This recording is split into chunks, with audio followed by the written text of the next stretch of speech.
अटल TV में आपका बहुत बहुत स्वागत है और मैं हूं आपके साथ अंजलि सिंह। देश में लोकसभा चुनाव का आगाज हो चुका है, दूसरे चरण का मतदान भी हो चुका है और तीसरे चरण के मतदान की पूरी तैयारियां जोरों शोरों से कर ली गई हैं। देखा जाए तो तमाम पार्टियां अपने अपने प्रचार प्रसार में लगी हैं, तमाम वादे और दावे किए जा रहे हैं और इस चुनाव में अगर किसी की सबसे ज्यादा महत्वपूर्ण भूमिका होती है तो वो है वोटर्स, यानी कि हमारी देश की जनता, जो ये तय करते हैं कि आखिर दिल्ली की कुर्सी पर कौन बैठेगा, सत्ता पक्ष में कौन बैठेगा। जी हाँ, और इन्हीं जनता में अगर मैं बात कर लूं तो बात की जाए शिक्षा मित्रों की।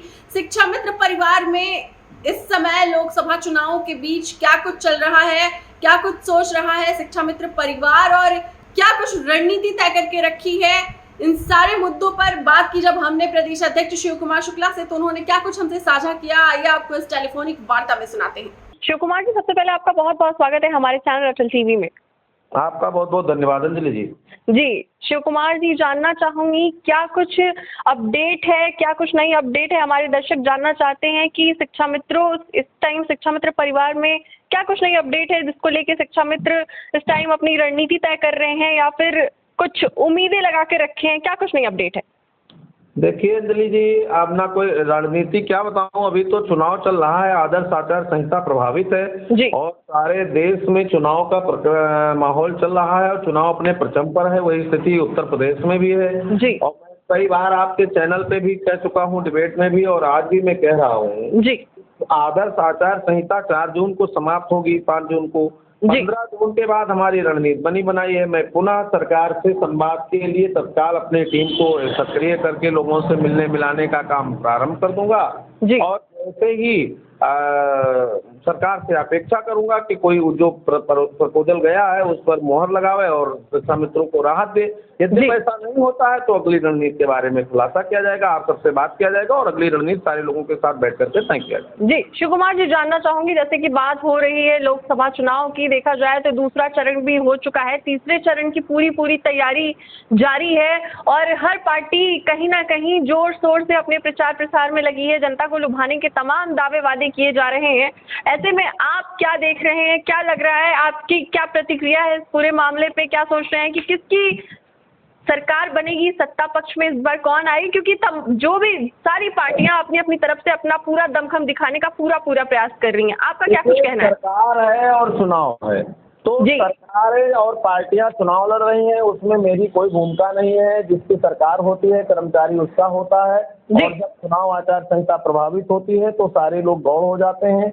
हम लोग भी सारे समाज को देख रहे हैं और चुनाव का चरणबद्ध चुनाव हो रहा है। 2 चरण का चुनाव हो चुका है, तीसरे की तैयारी है और ऐसे ऐसे 7 चरण का चुनाव होगा। चुनाव के बाद काउंटिंग होगी और जिसकी भी सत्ता बने, जिसकी भी सरकार बने, चुनाव एक अनिश्चितताओं का खेल है। चुनाव कोई भी बड़ी कॉन्फिडेंस में भी कह सकता है और कोई कह भी नहीं सकता है। चुनाव में क्या होता है, ये जनमत है, लोकतंत्र है, जनता के हाथों से मत प्राप्त होना है और जनता किस तरफ जा रही है, कैसे जा रही है, इसका आकलन कोई एक पैमाना पर कोई नहीं कर सकता है। जी, तो मैं भी मानता हूं कि ये चुनाव है और चुनाव में सारे लोगों की स्थिति अच्छी है और सत्तारूढ़ दल अपनी बात कर रहा है, विपक्ष अपनी बात कर रहा है। दोनों लोग मिल करके अपना अपना पार्टियां अपनी अपनी नीति, अपने अपने रीत पे, अपने अपने जो है चुनावी घोषणाओं के साथ मैदान में है। आप इसका चुनाव के घोषणा पत्र जनता के समझ में आता है, किसकी बात, किसकी विचारधारा में जनता मतदान करती है, ये उसका विषय है। हमारा विषय है जिसकी सरकार बनेगी उसके साथ हम बैठेंगे, बात करेंगे और हम उसी से संघर्ष करेंगे, उसी से डिमांड करेंगे। जी शुक्ला जी, जानना चाहूंगी एक चीज और कि देखा जाए तो इस चुनाव में जो सबसे ज्यादा अहम भूमिका है, जो सबसे ज्यादा अगर कहीं मायने रखते हैं तो वो है वोटर्स, यानी कि जनता। और जनता में आप शिक्षा मित्र भी आते हैं। अगर चुनाव की बात हो रही है तो हम तमाम पार्टियों के घोषणा पत्र की भी बात कर लें और घोषणा पत्र की बात हो रही है तो हम कांग्रेस के घोषणा पत्र की बात पहले करते हैं, क्योंकि कांग्रेस ने अपने घोषणा पत्र में ये लिखा, राहुल गांधी ने ये बोला है कि अगर उनकी गवर्नमेंट बनती है तो जितने भी संविदा कर्मचारी हैं वो सबको नियमित कर देंगे। तो ऐसे में आप क्या सोचते हैं, क्योंकि देखा जाए तो कहीं ना कहीं एक जगह टकटकी लगाए बैठे थे लोग सत्ता पक्ष से कि घोषणा पत्र में जरूर कुछ ना कुछ आएगा, लेकिन संविदा कर्मियों के विषय में ऐसा कुछ खास घोषणा पत्र में आया नहीं।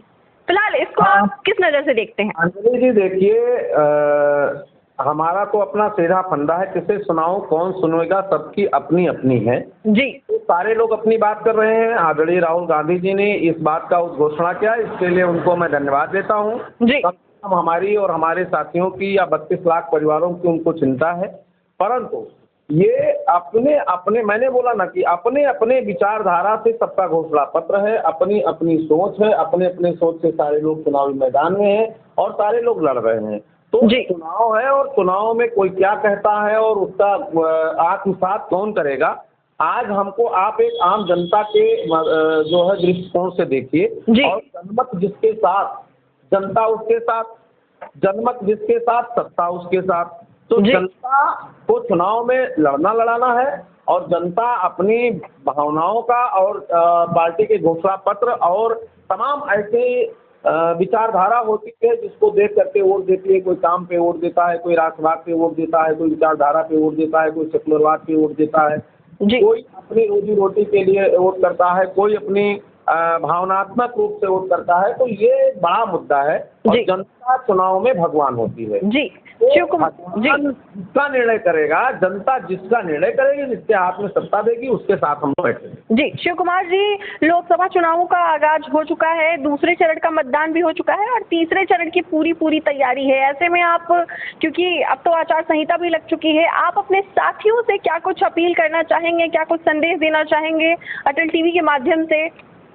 अंजलि जी, मैं निरंतर कहता रहा हूँ, आज भी कह रहा हूँ, हमारे साथी सभी बड़े धैर्यवान हैं, बहुत साहसी हैं, बहुत संघर्षशील हैं और हम अपने साथियों से कहेंगे कि अपने दायित्वों के निर्वहन के साथ साथ अधिकारों के प्रति सजग रहते हुए, अपनी सुरक्षा और संरक्षा को देखते हुए आप सब लोग इस चुनावी महापर्व में सारे लोग मतदान करें, ज़्यादा से ज़्यादा संख्या में मतदान करें, अधिक से अधिक आसपास के लोगों को जागरूक करें और मतदान कराएं। और जब चुनाव हो जाएगा उसके बाद हम अपने संघर्ष की और अपने जो है आगामी रणनीति के बारे में आपसे चर्चा करें। जी, अटल टीवी से जुड़ने के लिए आपका बहुत बहुत धन्यवाद शिव कुमार जी। धन्यवाद अंजलि जी, धन्यवाद, बहुत बहुत धन्यवाद। तो सुना आपने, ये थे प्रदेश अध्यक्ष शिव कुमार शुक्ला, जिन्होंने साफ तौर पे बता दिया है कि देश में इस वक्त लोकतंत्र का महापर्व चल रहा है, हर किसी को वोट देना चाहिए और उनकी जो भी रणनीतियां हैं वो 4 जून के बाद सबको पता चलेंगी। 4 जून को जब रिजल्ट आ जाएगा, ये तय हो जाएगा कि आखिर सत्ता पक्ष में कौन बैठ रहा है, जनता ने किसको मौका दिया है। तो इन सारे मुद्दों पर जो भी इनकी रणनीति होगी, जो भी इनकी नई प्रक्रिया होगी, वो सब कुछ प्रदेश अध्यक्ष शिव कुमार शुक्ला साझा करेंगे। तब तक के लिए शिक्षा मित्र परिवार ने हौसला और धैर्य बना के रखा है और इनको आने वाली सत्ता पक्ष पार्टी से काफी सारी उम्मीदें हैं। फिलहाल के लिए इतना ही, बने रहें हमारे साथ, देखते रहें अटल टीवी। नमस्कार।